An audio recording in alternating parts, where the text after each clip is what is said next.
With this faith, we will be able to hew out of the mountain of despair a stone of hope.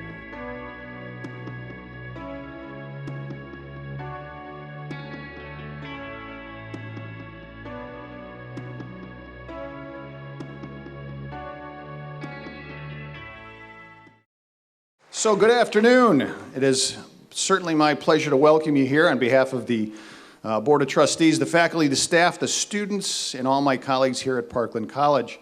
It's certainly a special time for all of us for a number of different reasons. First and foremost, it's our absolute pleasure to be hosting this year's Reverend Dr. Martin Luther King Countywide Celebration for sure.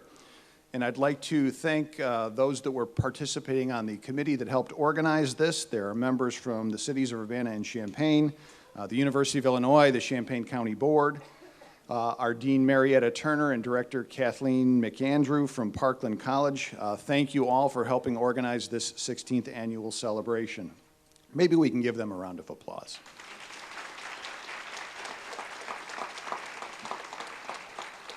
So this year's celebration corresponds with, interestingly enough, the midpoint of Parkland College's 50th academic year. So thus far, we've served some 300,000 students in total that have come to Parkland College to improve their lives, to better understand themselves and the communities in which they live. And I'm also pleased to offer a special welcome to some people off to my right here, Carlos and Willetta Donaldson, Paula and Shirley Hersey, Joanne Jackson, and Everlyn Underwood. I hope you saw the article in the newspaper this morning talking about these 6 desegregation pioneers from Urbana, also known as the Ellis Drive 6. I think we'll be recognizing them a little later. So most appropriate. I also learned something interesting while reading that article. I was pleased to learn about a Parkland College connection in that 2 of the Urbana school board members who helped in that fight, who were allies in that fight, Mr. Lowell Fisher and Mr. Harold Miller. If you don't know, Mr. Fisher is widely acknowledged as given the credit for advancing the plan that ended up forming Parkland College back in 1966. And of course, Harold Miller, who was also on the board, was one of our founding board members. So what a great connection today. And I would certainly offer my congratulations to each of the award winners that are with us today. Every day, our faculty and our staff continue to fulfill the mission of this institution, which is to engage the community in learning, to assist our students in becoming active, responsible, ethical, and self-disciplined citizens in our democratic society, and realizing Dr. King's work toward our beloved community is one of our goals as well. And I hope Dr. King would be proud of this in all of our nation's community colleges and the work that we do every day. So with Dr. King and his spirit of friendship and goodwill in mind, again, welcome and thanks for being with us today.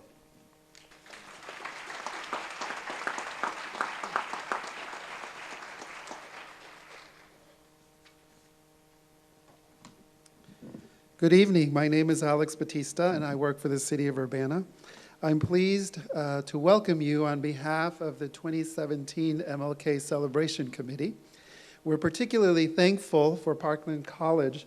They have hosted this event this year and last year and have done an outstanding job as a host. Thank you very much. I also would like to take the moment to invite all of you to visit us on the web. We now have a year-round website that will educate individuals about Dr. Martin Luther King. On the website, you'll also be able to nominate award recipients throughout the year.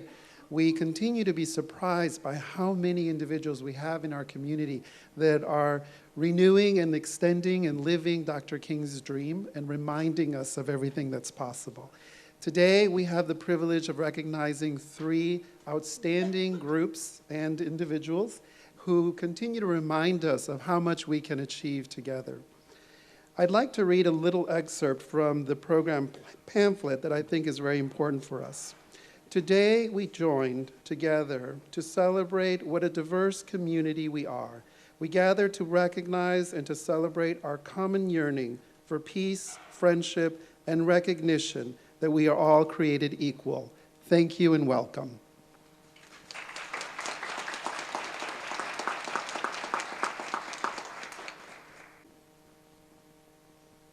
Good afternoon.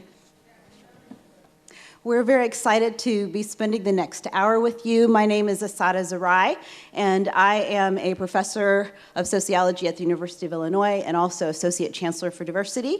And I was very honored to be able to participate on our planning committee for this event. It's my job to introduce the mistress of ceremonies.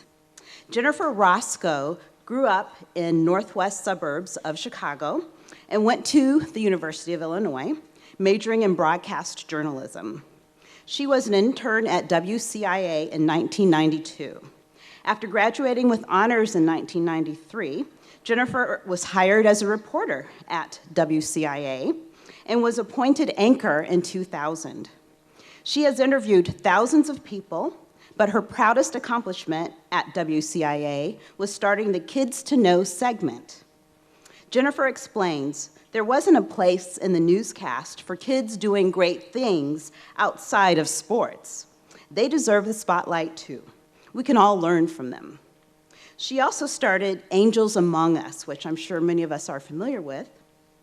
She states, the people I interview for these stories amaze me. No one ever thinks they are an angel, but when you hear how they have changed lives, there's no doubt. Jennifer was nominated for an Emmy. She won the Silver Dome Awards for Best Anchor and Best Feature, and an AP Award for the Best Spot News Reporting. She has also been anchor for several Best Newscast winners. Jennifer volunteers with Sisters of Strength, the Don Moyer Boys and Girls Club, her church, and her children's school. She also has helped countless organizations raise money at their fundraisers. Jennifer is married to Tony and has 2 teenagers, Sophia and Tessa. Please join me in welcoming her.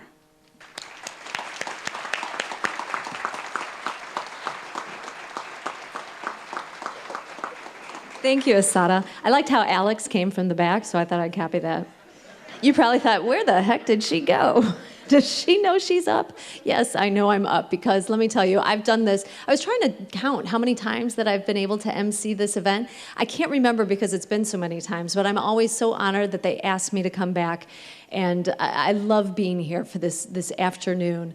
And I know we all want to get out of here before the ice comes, so I'm not going to talk very long. But I just have to say, when I was leaving, one of my producers said, oh, where are you going? I said, oh, I'm emceeing the MLK Countywide Celebration. He said, oh, I'm going to end up seeing that on cable access all year long.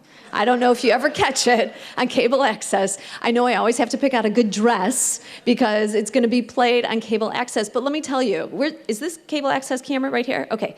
If you are watching, stay tuned. Keep watching because let me tell you, the message that you are going to hear today, you out there at cable access and everybody in this room, that Dr. King's message of love and equality and goodwill and service is something we shouldn't just hear today or this weekend because it's his birthday. It is something that we should hear all year long. So cable access, keep watching, and thank you for being here. Let's get started. Oh, I also want a big round of applause for the performers behind me. Mo Betta, right? Always so good. And a special shout out, where's Ingrid? Ingrid, this was her first performance. Her sister told me she was a little nervous. Ingrid, you did great. Ingrid's wave, you can't see her, but she's a cutie, 10 years old. I would like to bring up now to the stage Imam Sawadogo, who will start us with our invocation. Imam?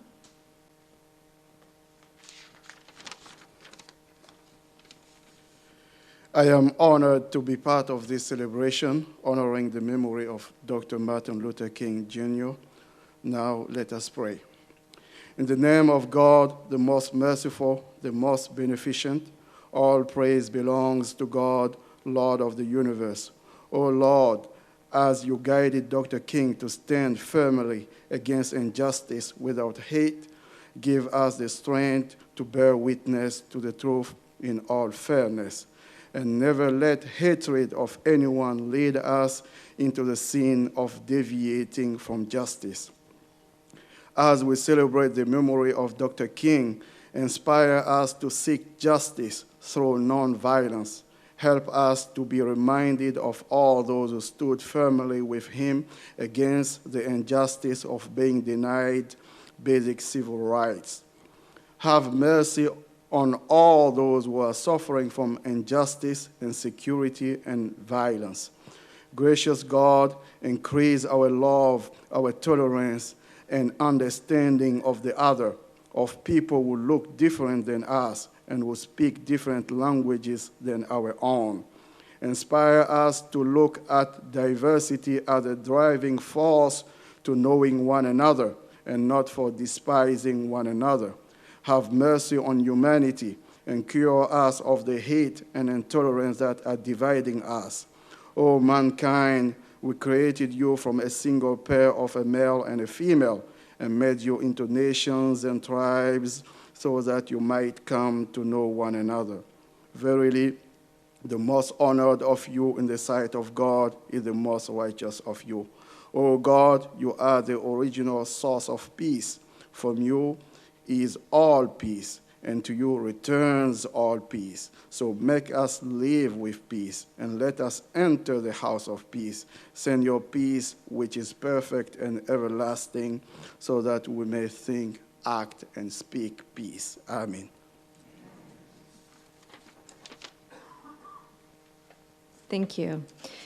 You know, community is only as strong as its leaders, and that's why we would like to take this moment to ask any public officials who might be in this room to please stand for a round of applause. We'd like to recognize you. Any public officials? Thank you for being here and taking time out of your day.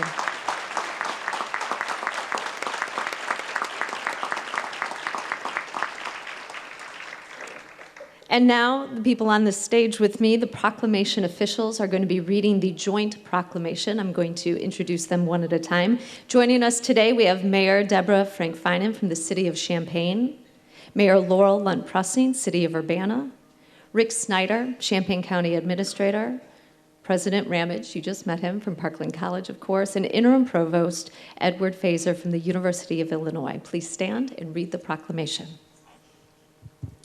I think the proclamation's on page 3 of your pamphlet, if you'd like to read along. Whereas Reverend Dr. Martin Luther King Jr. was born in Atlanta, Georgia, attended Morehouse College in Atlanta and Crozer Theological Seminary in Pennsylvania, was a student thereafter at Boston University, and who following his studies became a spiritual leader of his church. And whereas Dr. Martin Luther King Jr., as a spiritual leader, not only of his own congregation, but of millions throughout the world, espoused the philosophy of nonviolence to all mankind, and in recognition of his teachings, was awarded the Nobel Peace Prize. And whereas Dr. Martin Luther King Jr. devoted his life to the advancement of civil rights and public service, recognizing that greatness can be achieved through the service of his or her fellow man. And whereas Dr. Martin Luther King Jr. encouraged all Americans to serve their neighbors and work together to unite their communities in his dream of peace and brotherhood. And whereas the citizens of Champaign-Urbana and Champaign County shall honor his legacy each year with a day of remembrance in January that focuses on bringing people of diverse backgrounds together in an effort to break down the barriers that divide our state and nation. And whereas this 16th Annual Countywide Celebration is a collaborative effort to commemorate the life and teaching of Dr. King that aids in promoting intergovernmental cooperation in Champaign County. Now, therefore, we, Deborah Frank-Finan, Mayor of the City of Champaign, Illinois, Rick Snyder, Administrator of the Champaign County Board, Tom Ramage, President of Parkland College, Edward Fazer, Interim Vice Chancellor for Academic Affairs and Provost for the University of Illinois at Urbana-Champaign, and Laurel Lunt-Prussing, Mayor of the City of Urbana, Illinois, do hereby proclaim Friday, January 13th, 2017, as a day in honor of the legacy of Reverend Dr. Martin Luther King, Jr.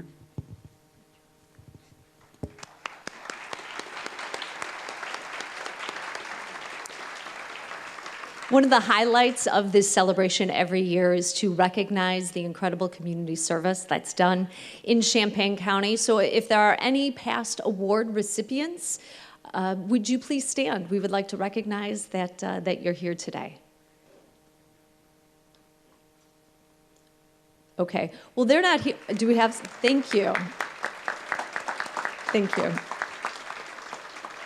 Now on to tonight's awards, starting with the James R. Burgess Jr. Susan Freiberg Humanitarian Award. This award honors the humanitarian efforts of individuals or organizations that improve the human condition by alleviating suffering and contributing to the basic human dignity of those in need. Please watch this video of Lucia Maldonado. I feel deeply honored to receive this recognition, especially at these challenging times for so many immigrants in our community and around the country. This recognition is for all of us. I have been in this country for 20 years, but I will always consider myself an immigrant. I know from my own experience how difficult it is to migrate to a different country, how painful it is to leave family behind, not knowing if you will ever be able to see them again. I felt the loneliness of the first years, the struggles to adapt, and the difficulties through the acculturation process. Most of all, I know the pain of watching our kids go through the same difficult process, struggling to learn again everything they already know, but in a different language and in a different place of the world. 10 years ago, I got the opportunity to join Urbana School District. I assist Latino parents to gain understanding about the way the school system works. I facilitate communication and understanding among Spanish-speaking parents and school personnel.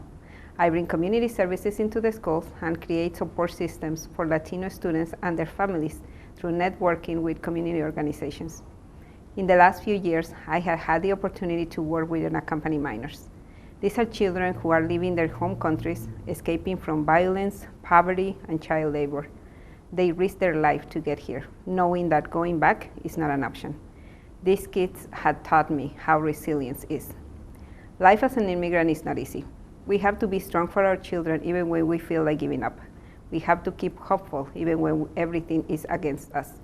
We have to work harder than anybody else just to prove that we are valuable. There is a lot of pain and a lot of fear. The price for freedom and safety is very high for many of us. This past year, my community was a target of so much hate. The next 4 years will be very difficult for us. There are millions of undocumented people who have been in a state of terror in the last few weeks, mainly because of all the unknowns and the expectation of widely announced threats. Dr. Martin Luther King said, "Darkness cannot drive out darkness, only light can do that. Hate cannot drive out hate, only love can do that." My hope for our community is that we can allow ourselves to look at each other as humans without looking at the color of our skin, our religion, or our country of origin. We could really use more light and a lot more love. I accept this award deeply honored. This is for me and for every immigrant around me, for those who will do any job to provide for their family, for all the families that have been separated by deportation, for all the 12, 13, 14, 16-year-olds that are leaving their homes and are traveling thousands of miles just because they want a better life and they want to be safe. This is also for the 660,000 young immigrants who are under threat of losing their work permit and temporary status they got through an executive order from President Obama. This is for all of us, because we need to stay strong and we deserve to be better.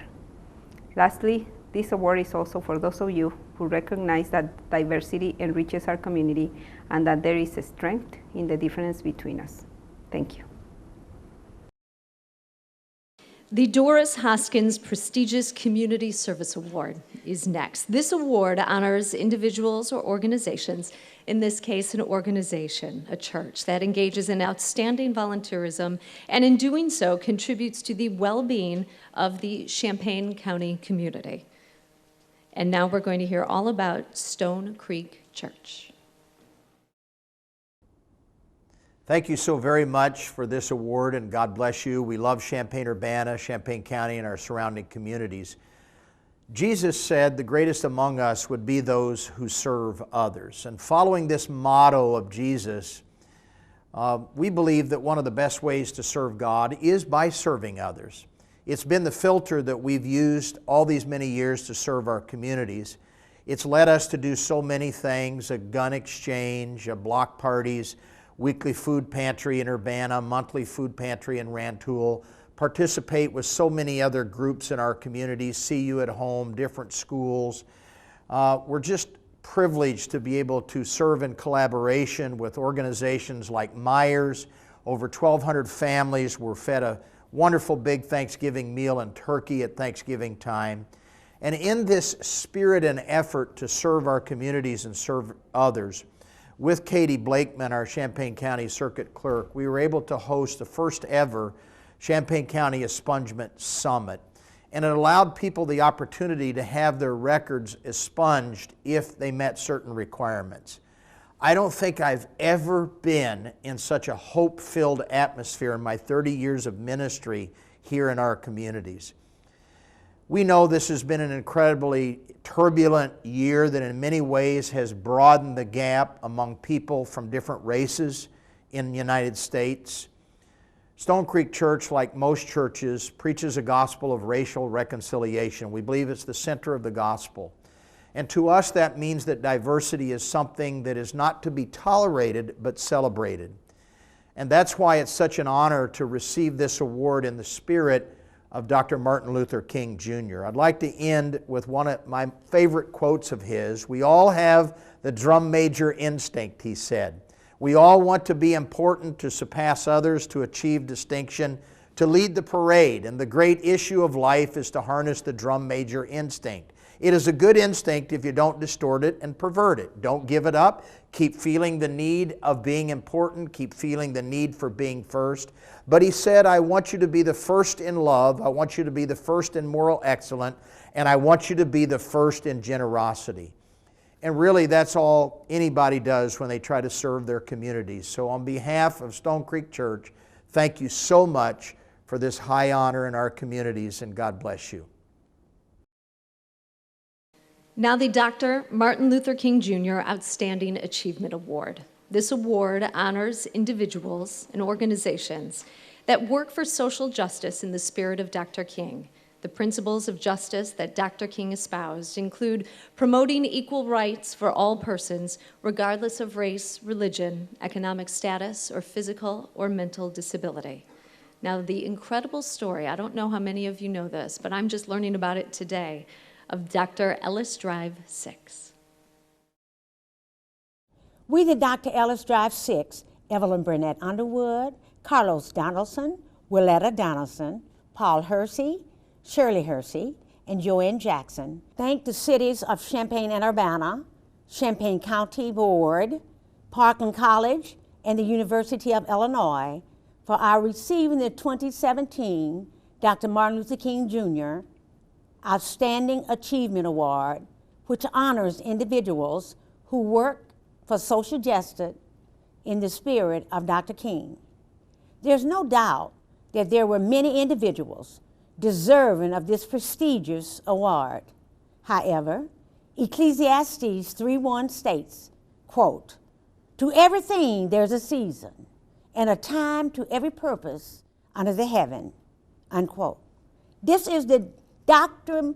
Ellis Drive 6 time to, quote, stand in the gap, unquote, to tell the story, their story of faith, hope, working together, standing together for justice, equal rights, fairness, inclusiveness, and against all odds, which changed the course of history more than 50 years ago in Urbana and beyond, with the integration of Urbana School District 116.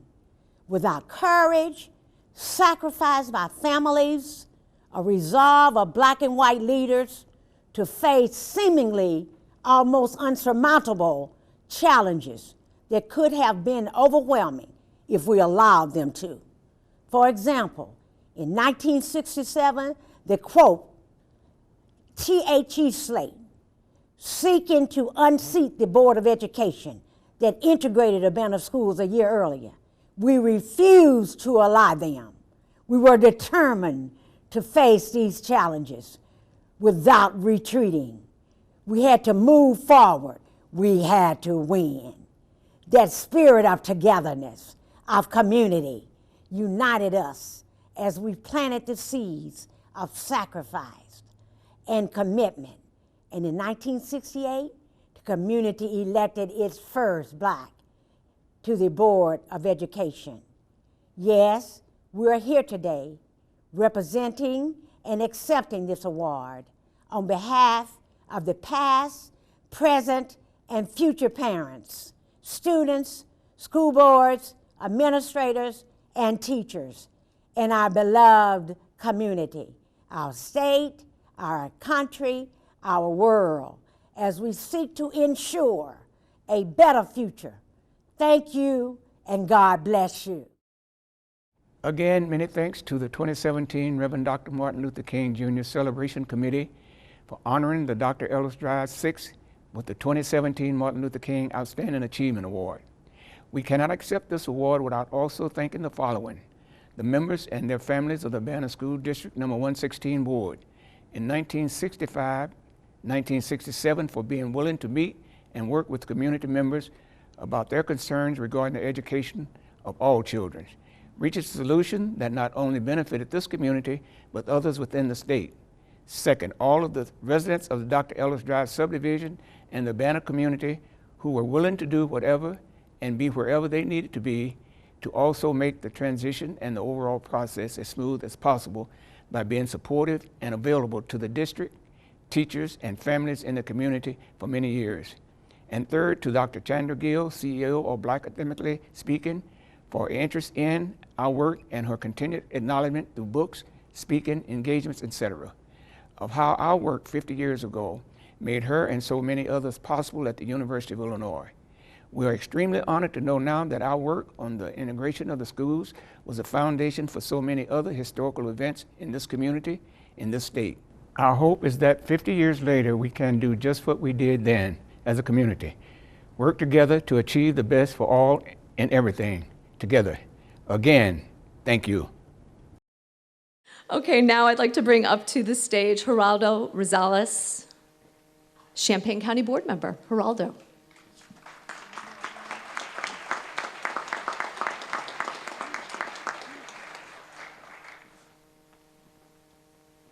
Thank you very much, Jennifer, for the lovely introduction. Today I have the honor and pleasure of introducing one of my old colleagues and friends. We hung out some 40 years ago on the quad. I met him. He actually doesn't look as conservative as he looks today. He actually had the biggest afro on the quad. You could spot him from Follinger to the Illini Union. I mean, it was large. And at the end of that, he had a pick with a fist. And not only that, but when you got closer, you saw that he had bell-bottom pants. He had plaid bell-bottom pants. He had wedgies. He had his daishiki. And he had his soul medallion. And he sort of leaned to one side like Bootsy Rubber Band Man. And I could tell you one thing, that he played a mean bass guitar. He really did. And he had a fine-looking sister that looked like Angela Davis with a red afro. And you could see both of them from afar. And after 40 years, she became my lovely wife as well.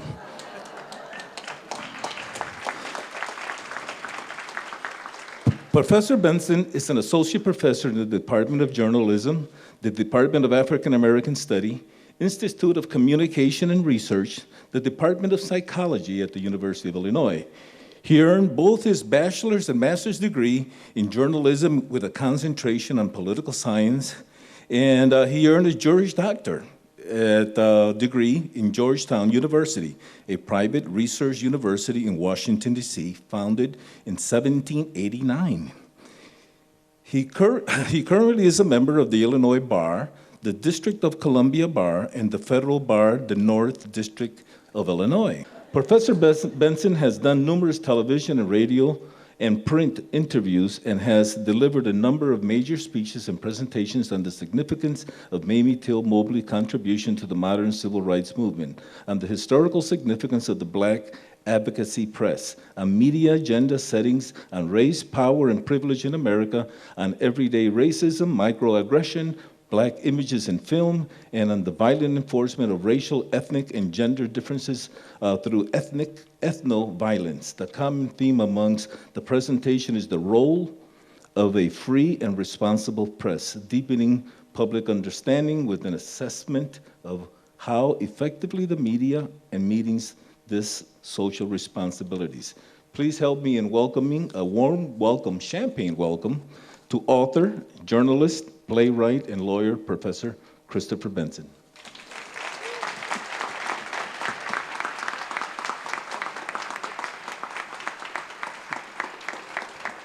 Thank you. Well, thank you very much, Geraldo, for that generous introduction. As you can see, I'm still trying to figure out what I'm going to be when I grow up. I still have time, but despite the 40 years and so. But thank you for that.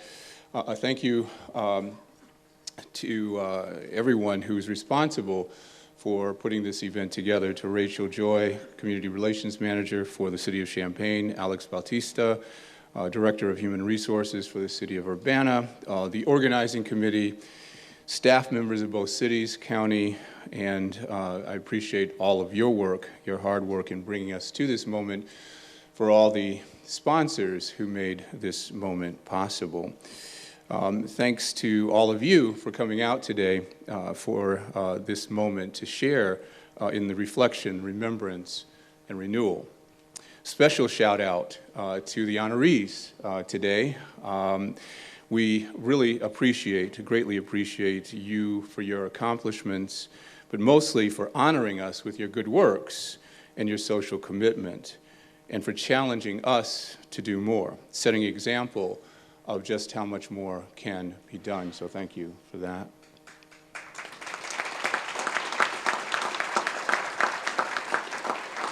And that's what I came here to talk about today, that commitment to doing more.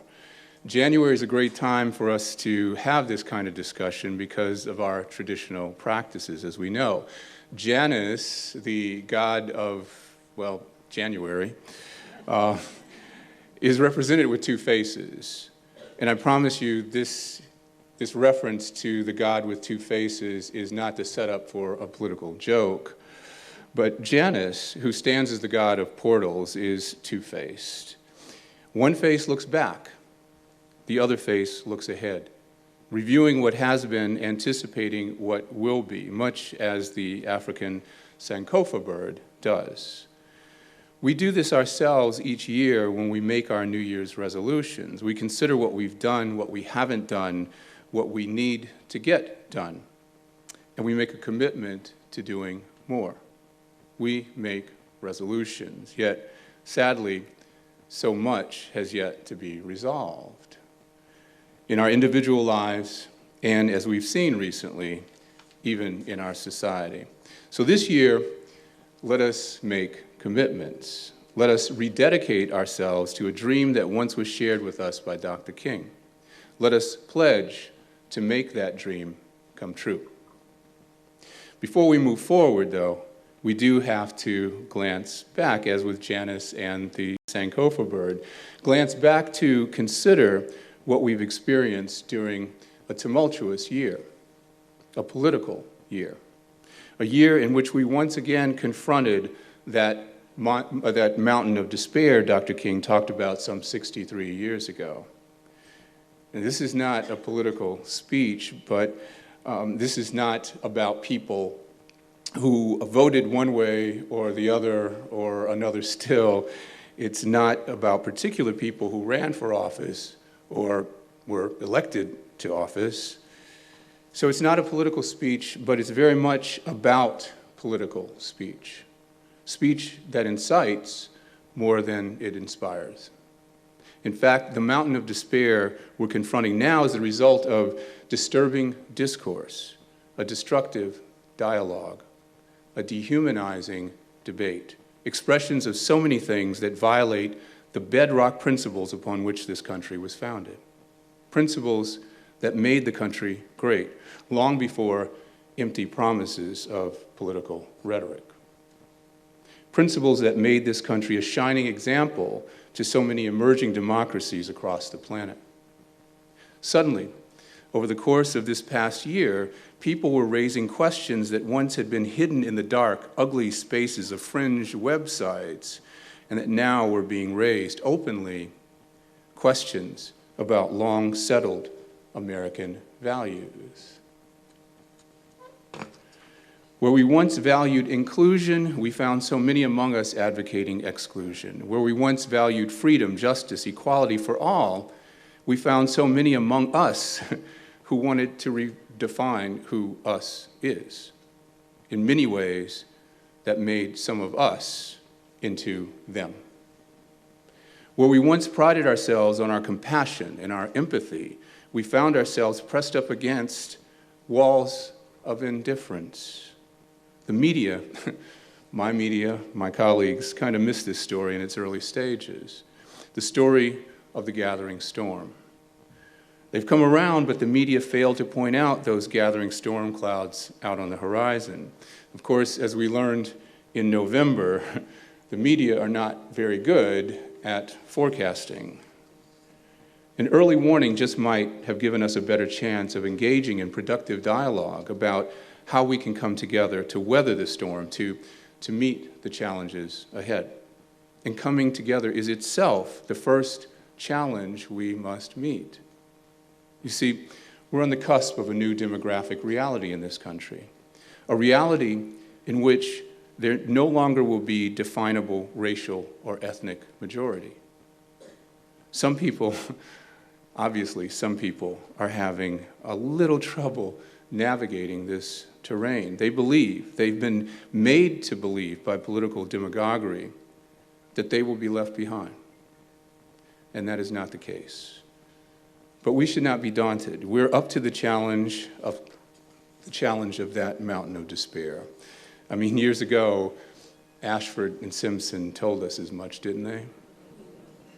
Ain't no mountain high enough to keep us from getting through. So I want to look forward. I want to do so by distilling the words of inspiration spoken so eloquently so long ago by Dr. King. The essential words, the words that set out the theme for today's reflection, tomorrow's direction. Essential words, right? The words to which all other words lead, the words from which no other words are needed. Essential words. A series of phrases of 4 essential words each, starting with a stone of hope. Dr. King was a master of imagery and symbolism and metaphor. He used his gift to great purpose, to show us that there is a solution wrapped in every problem we confront. There is, in effect, a stone of hope that can be carved out of that mountain of despair. Hope as the motivation that keeps us moving forward. Even when we stumble, we still move forward. As we know, that stone of hope reference was made back in 1963 in one of Dr. King's most celebrated speeches, one in which he uttered the 4 essential words for which he is known best. I have a dream. How can we forget those words? A dream of a day when people would be judged by the content of their character and not the color of their skin, or the line of their heritage, or their path to the divine, or the scope of their ability, or, and yes, this too, the way they're hardwired at birth. It is that dream, that vision that gave us so much hope and gives us hope still.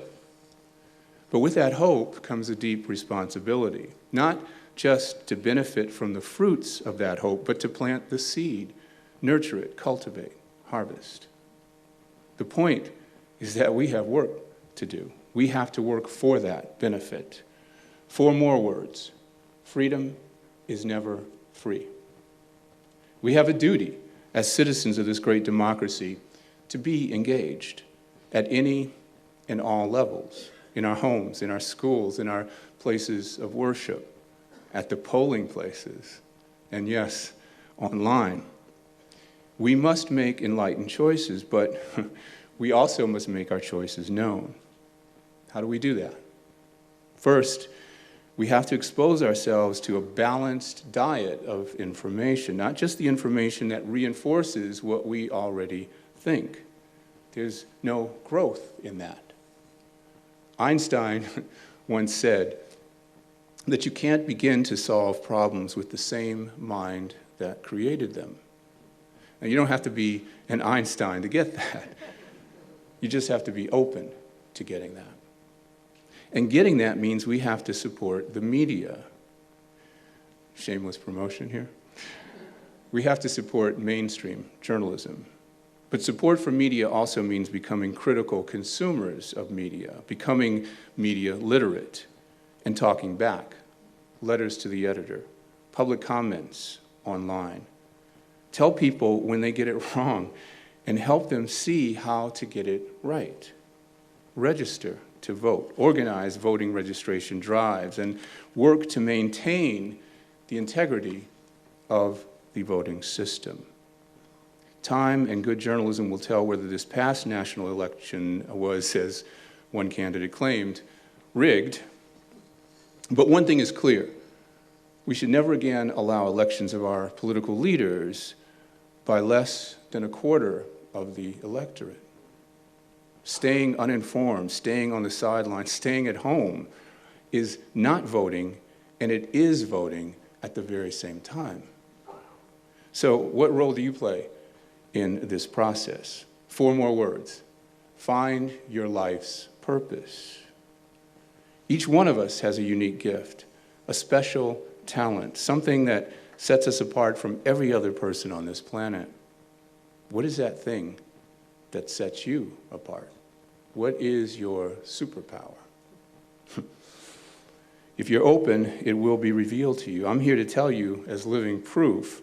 You heard something about my journey. If you conceive, if you believe, you will achieve. I'm a warrior, and the word is my weapon. It is my superpower. So my purpose is served as a writer, a teacher, a talker, a storyteller. 4 more words. Ignite your superpower. When you ignite that superpower and use it to promote social good, you will have locked onto your purpose in life. Put it to use in making an important difference, a positive difference. And 4 more words in this connection. Always live on purpose. So when do we get started? What's wrong with right now? Why wait? 4 more essential words. The urgency of now.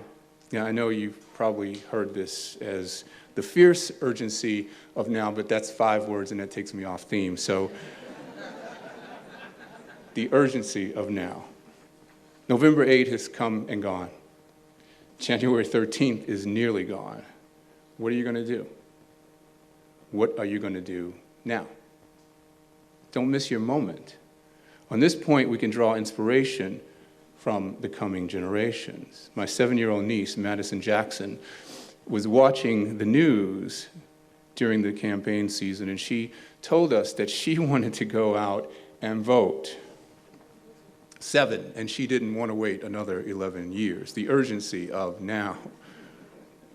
12-year-old Grace Homan didn't want to wait. Early, one dismal, rainy day, she awakened her mom to take her out to a nearby rally for Donald Trump. You see, Grace had made a poster that she wanted to hold up to be seen by Trump's motorcade on the way into the rally.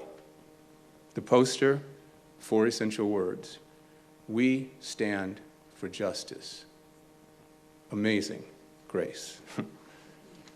We have to seize the moment, squeeze the moment, get 2 hours of enrichment out of every single hour we are given. The urgency of now. Grace's younger sister, Isabel, seized her moment. A presentation in her 5th grade class in which 10-year-old Izzy grabbed the opportunity and her captive audience to end with a declaration. Black lives matter. She recognizes that we can't truthfully assert that all lives matter until we demonstrate in every way possible that Black lives matter too. Now, Grace and Isabel are not African American kids. They're not Latina but they have seen a commonality in the struggle for freedom, justice, and equality. At their tender ages, they have come to embrace it as their struggle too. And they are not wasting time getting out there. Now means right now. We tend to make too many excuses. I don't have time. I need more time. I'm running out of time. Don't waste time worrying about time. The Dr. Ellis Drive 6 just reminded us of what is set out in Ecclesiastes, a time to every purpose under heaven. What does that mean? Enough time, the right time, just in time. The time is now, the urgency of now. And that brings me to a final set of 4 essential words. These words connect me to an experience I had some years back, a moment I shared with a friend of mine, a colleague, David Barr, a celebrated playwright in Chicago. Excuse me. As we sat up there high atop Chicago's Hancock Tower during the religious holiday season, looking out at forever, lifting a glass or 3, we're writers after all. David said something that set the course of my life from that moment on. He said, you know what I want? I want to go to bed every night exhausted. And that's what I decided I would do from that moment on. You heard something about how I've set out to do that. As we toasted to exhaustion, and as I have done with friends every January since then, because we all know what that means, don't we? Each day we will wear ourselves out to some purpose, giving everything we have to give, exhausting ourselves, knowing as we have come to know that we will go to sleep and renew ourselves and prepare ourselves for the next day, wearing ourselves out all over again. So the final 4 words, go to bed exhausted. Wear yourselves out, chipping away at that mountain of despair. Others have shown us the great power that exists deep inside us in this regard. Mamie Till Mobley, the mother of Emmett Till, is one such person. She wore herself out. She mined her grief for a mission in life for nearly 50 years after Emmett's lynching, teaching in the Chicago public schools and sharing her inspiration with so many hundreds of students over the course of that time. Mother Mobley lived what she preached, and I just want to read a passage of the book we wrote in that regard. She talks about her teaching experience here. We should never rest on a single success. Good was not good enough. Better was just another step along the way. I taught my kids to want to be the best they could possibly be. Each child has to figure out what that means on a personal level. I was there to provide the guidance, but the key was to keep working, keep striving, keep pushing on. After all, how will you ever be sure you have achieved your very best if you stop trying? Never be satisfied, never settle. If you believe that the horizon is the finish line, you will keep moving forward. Success is perpetual motion. The words of Mamie Till Mobley just before her death in 2003.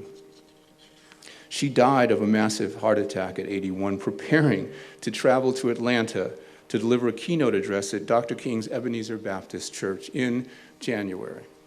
She wore herself out and set the bar for the rest of us. As John Legend and Common tell us in the Academy Award-winning song, Glory, everyday women and men become legends. Sins that go against our skin become blessings. The challenge of carving a stone of hope from a mountain of despair, it's set out there in every way possible. As we look back, as we look ahead, consider the points of connection. And as you do, think about what Patti LaBelle told me as I was editing her autobiography, that coincidence is God's way of staying invisible. But think about the coincidence in this line of connections. On August 28, 1955, Emmett Till was brutally lynched in the Mississippi Delta when no one was watching.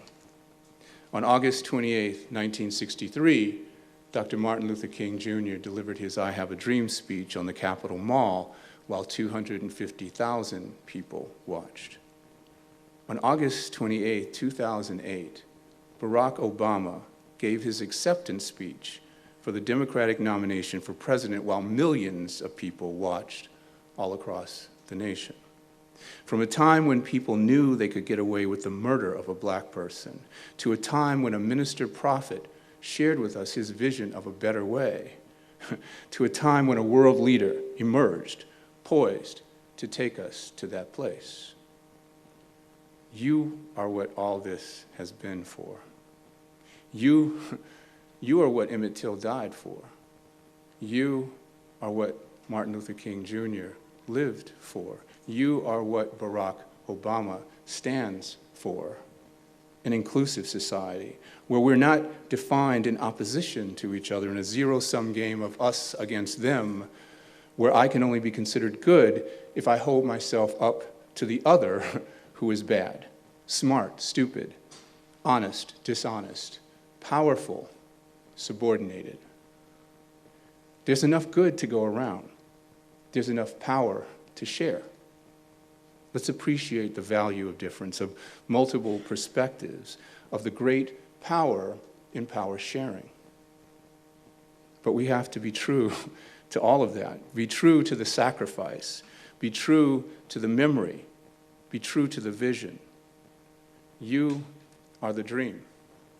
I am the dream. We are the dream. Come true. Come true. Thank you.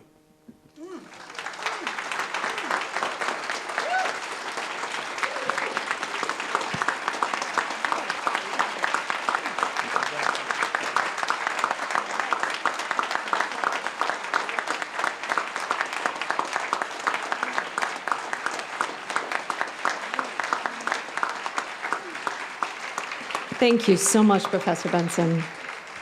Very thought-provoking, and I think we are all probably going to spend this weekend thinking about our purpose and our superpower. I know I already am.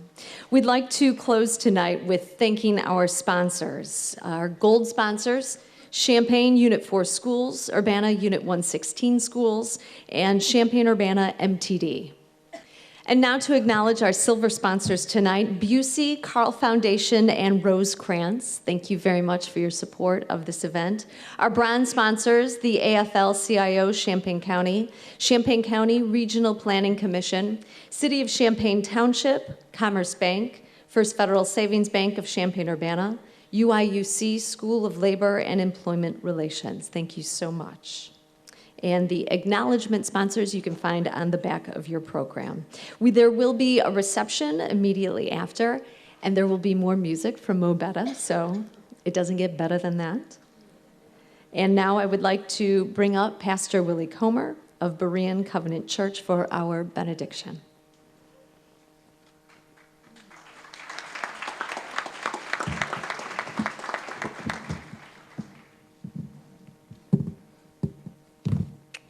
I'm excited to be here again at the 16th Annual Champaign Countywide Dr. King Celebration. But I don't want us to leave here with just another celebration. How great a man Dr. King was. This week will be a week of celebrations. But we've got to get beyond just the celebration. 1 Peter 3:8 says, finally, all of you be like-minded, be systematic, love one another, be compassionate and humble. So if you would join me, if you would stand and take someone by the hand. I know. Why we got to stand up?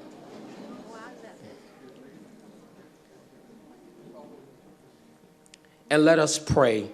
Lord, please challenge us, each and every one of us, to leave here today with the intentions of continuing the work that Dr. King started.